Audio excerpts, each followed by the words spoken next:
No man deceive you by any means, for that day shall not come, except there be a falling away first, and that man of sin be revealed, the son of perdition. 2 Thessalonians 2:3. Hello, and welcome to Guided by the Iron Rod. I'm Theral Jessup, and we continue our series, How to Study the Scriptures.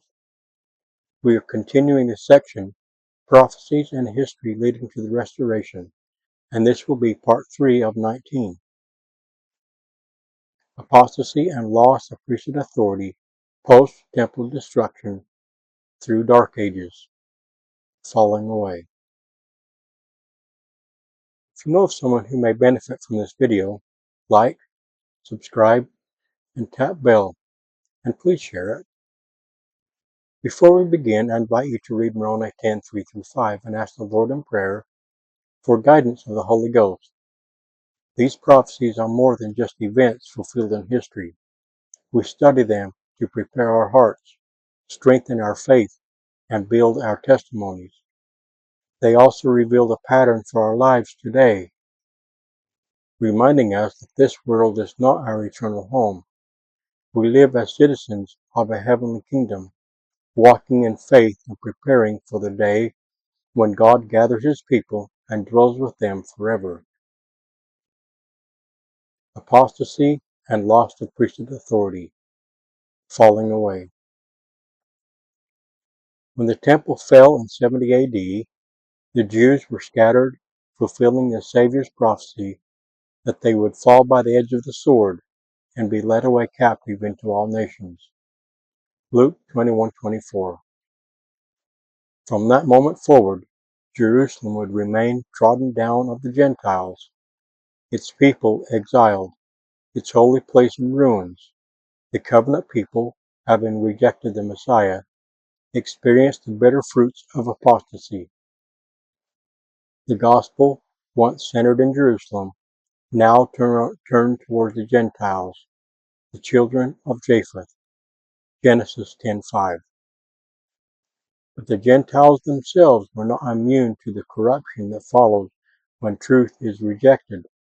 The apostles, who had held the priesthood keys of Christ's church, were one by one killed. By the end of the first century, they were gone, and with them, the organized public exercise of priesthood authority on the earth. What remained was soon twisted. Some used priesthood authority inappropriately. Others fell into outright apostasy. Paul had warned that that day shall not come except there be a falling away first.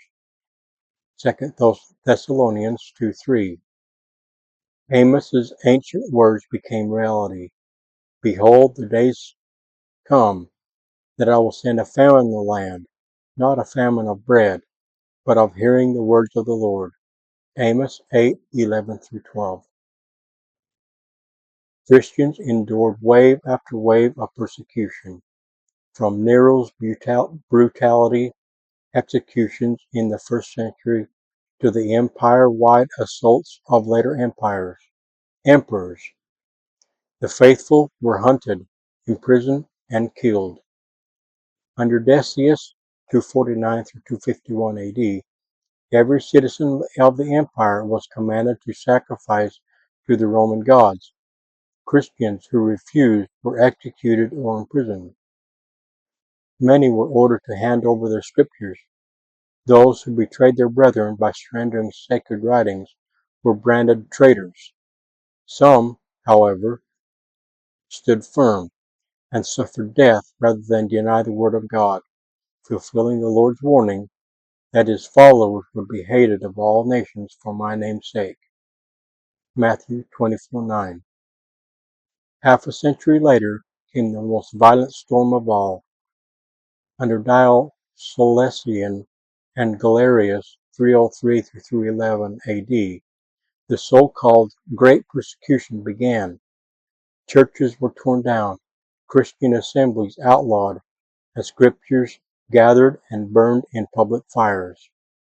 Soldiers scoured the city after city, dragging believers into prisons and demanding they renounce their faith.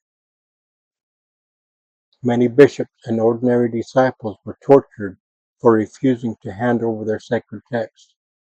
Eusebius, who witnessed these events, recorded, "We saw with our eyes the houses of prayer thrown down to the very foundation, and the divine and sacred scriptures committed to the flames in the open marketplace." Ecclesiastical History, Book 8. By the close of the 3rd century, Christianity was still alive, but fragmented, diluted, and distorted.